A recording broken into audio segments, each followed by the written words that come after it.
नमस्कार दोस्तों, जय जोहार। मैं कौशल तिवारी और बिहनिया संझा में आपका स्वागत है।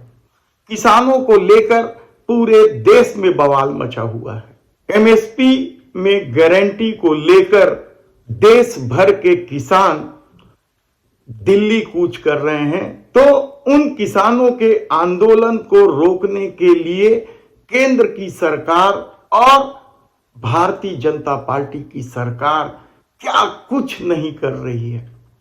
सड़कों पर कीले बिछा दी गई है, सीमेंट के पक्के बाउंड्री बना दिए गए हैं, दीवारें बना दी गई है, लेकिन किसान अड़े हुए हैं। और कल जब बैठक हुई किसान के प्रतिनिधियों और सरकार के बीच, तो बैठक बेनतीजा रहा। यानी किसान दिल्ली पहुंचेंगे ही।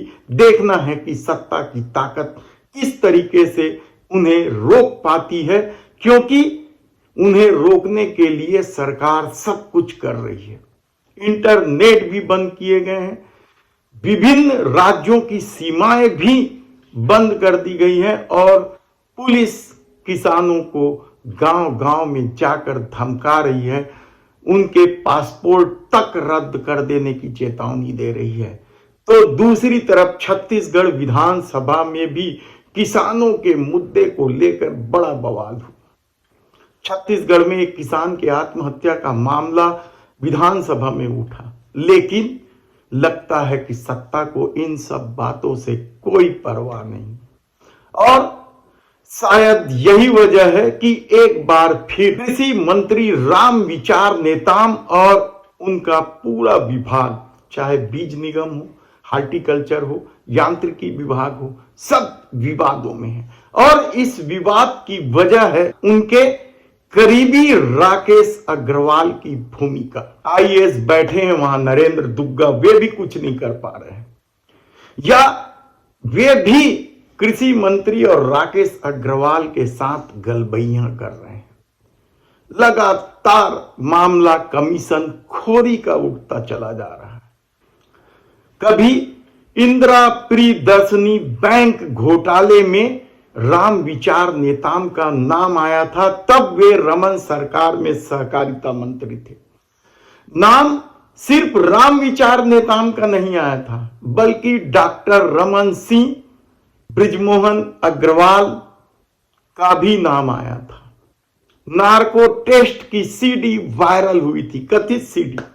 उस पर भूपेश सरकार ने एफआईआर भी दर्ज की, कार्रवाई करने की कोशिश की, लेकिन सत्ता बदल गया और सब कुछ वैसे ही चलने लगा। कृषि मंत्री रामविचार नेताम पर तब बृजमोहन अग्रवाल रमन सिंह से भी ज्यादा पैसा लेने के आरोप थे। और एक बार फिर जब उन्हें विष्णुदेव साय की सरकार में कृषि मंत्री बना दिया गया, तब उनके करीबियों की ठसक धमक समूचे कृषि विभाग ही नहीं, ट्राइबल विभाग में भी देखने सुनने को मिल रहा है। कहा जा रहा है कि एक व्यक्ति के कहने पर 13 करोड़ रुपए का जो स्कूल ड्रेस सप्लाई करने का टेंडर था, उसे कैंसिल कर दिया गया, क्योंकि 30% कमीशन मांगे गए थे।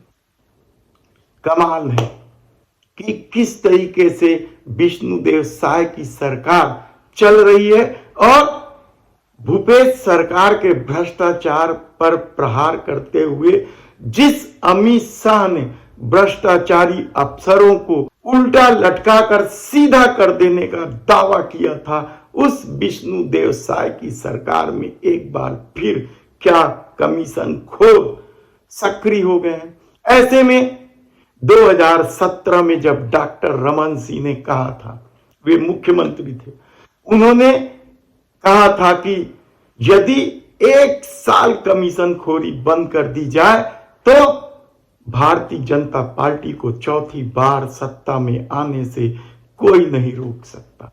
लेकिन न तो कमीशन खोरी रुकी और न ही भारतीय जनता पार्टी सत्ता में। लेकिन एक बार जब फिर भारतीय जनता पार्टी की सरकार बनी है, तो वही दलाल किस्म के लोग सक्रिय हो गए हैं।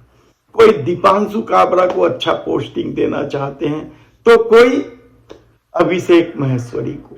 यानी भूपेश सरकार में जो अफसर आरोपों से घिरे थे उन सब को अच्छी अच्छी जगह, मलाईदार जगह में बैठाने के लिए दलाल सक्रिय हो गए।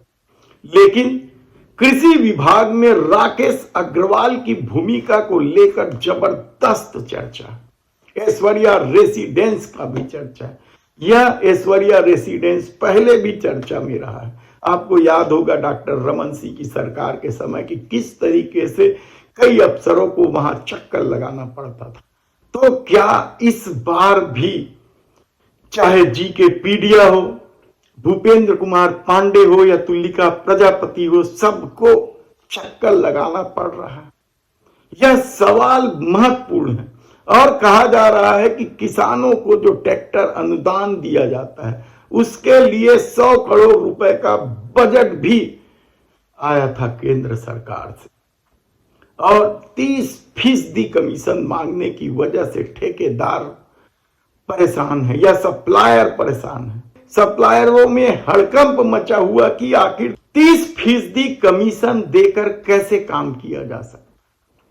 30% कमीशन की बात तब भी उठी थी जब डॉक्टर रमन सिंह की सरकार बनी थी।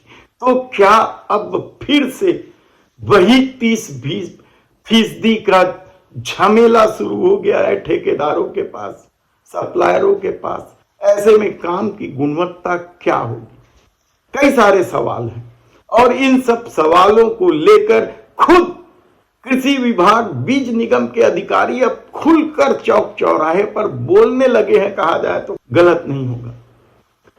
वहां के कर्मचारी खुलेआम पान ठेले में, आप किसी भी विभाग के नजदीक के पान ठेले में चले जाएं उनके लंच टाइम में, तो आपको इस तरह की बातें सुनाई दे जाएगी कि अब ऐश्वर्या रेसिडेंसी का चक्कर लगाना है, 30% कमीशन होना है।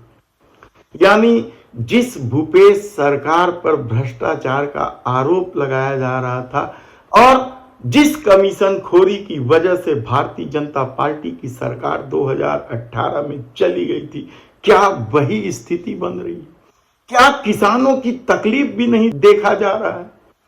और राम विचार नेताओं का तो अपना ठसक है, वे गृह मंत्री भी रहे हैं और उच्च सदन यानी दिल्ली में भी बैठे हैं। वे वरिष्ठ नेता हैं, उनकी अपनी ठसक, अपनी धमक है और उनके पास समर्थकों की फौज भी है। बड़ी आसानी से विधानसभा का चुनाव जीते थे। हालांकि वे मंत्री रहते चुनाव हार जाने का भी दाग लिए बैठे हुए हैं, लेकिन अभी विष्णुदेव साय की सरकार है जो किसानों को एक मुश्त राशि उपज का देने की घोषणा तो करते हैं, मोदी की गारंटी तो होती है, लेकिन अभी तक किसानों को एक मुश्त राशि नहीं दी गई।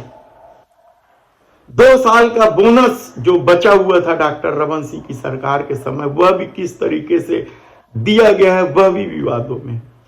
यही नहीं, भूपेश बघेल जो किसानों को पैसा देते थे, 4थी किस्त बचा है, वह भी इसका पता नहीं। बेरोजगारी भत्ता का भी कहीं कोई ठिकाना नहीं है। हालांकि बिजली बिल को लेकर कैबिनेट में या विधानसभा में जरूर यह घोषणा कर दी गई है कि बिजली बिल 400 यूनिट तक बिजली बिल का पैसा नहीं लिया जाएगा, यह योजना चलती रहेगी। लेकिन महतारी वंदन योजना का क्या? उससे भी तो सत्ता मुकर चुकी है। प्रत्येक महिलाओं को नारी वंदन योजना का लाभ देने 1000 रुपए देने की बात कही गई थी। खुद जो उप मुख्यमंत्री हैं विजय शर्मा ने चुनाव के दौरान यह बात कही थी। महतारी बहनी मनवर तो और बड़ी योजना है। महतारी बहनी मजा है तो घर में बता हर एक महिला जेकर बिहार हो गए है हर महीना 1000 रुपया दे जाए। यानी कि अगर घर में सास से दूसरा बहू होगा ऐसे रथे छे तो 3000 रुपया मिली। तो मैं कोई छोटे बड़े नहीं, सबके कलेक्टर के पत्नी तक कुछ नहीं मिली, हमरो मोरो पत्नी मिली और गाँव के कहो पत्नी लोग के मिली। सबके पत्नी ना 1000 रुपया महीने मिली। 3 महीने है तो 3000 रुपया है। 12 महीना के छत्तीसगढ़ लोग 5 साल भाजपा सरकार चलत ले 1,80,000 रुपया के भुगतान महतारी बहनी मैया उनका खाता में होगा। चुनाव के दौरान विजय शर्मा ने किसानों के कर्ज माफी की भी बात कही थी, लेकिन कल जब विधानसभा में किसान के आत्महत्या का मामला उठा और बताया गया विपक्ष के द्वारा कि 1 लाख रुपए का उन पर कर्ज था और जब सरकार ने कर्ज माफी नहीं की तो उन्हें आत्महत्या करना पड़ा, तो सिरे से नकार दी सरकार ने। सरकार ने इस बात को भी सिरे से नकार दी। कृषि मंत्री रामविचार नेताम ने नेता प्रतिपक्ष चरणदास महंत के सवाल के जवाब में लिखित रूप से बताया कि किसानों को धान का कोई भी प्रोत्साहन राशि नहीं दिया जा रहा है और न ही ऐसी कोई योजना है। ऐसे में कृषि विभाग जो महत्वपूर्ण विभाग है, छत्तीसगढ़ जो धान का कटोरा कहलाया जाता है, किसान राजनीति तय करते हैं और उस कृषि विभाग में यदि कमीशन खोरी का दबदबा है, कोई राकेश अग्रवाल का दबदबा है और उनके इशारे पर अधिकारी काम कर रहे हैं, तो आने वाले दिनों में सरकार किस तरीके से चलेगी, लोकसभा चुनाव का शायद इंतजार कर रहे हैं, देखना होगा। धन्यवाद।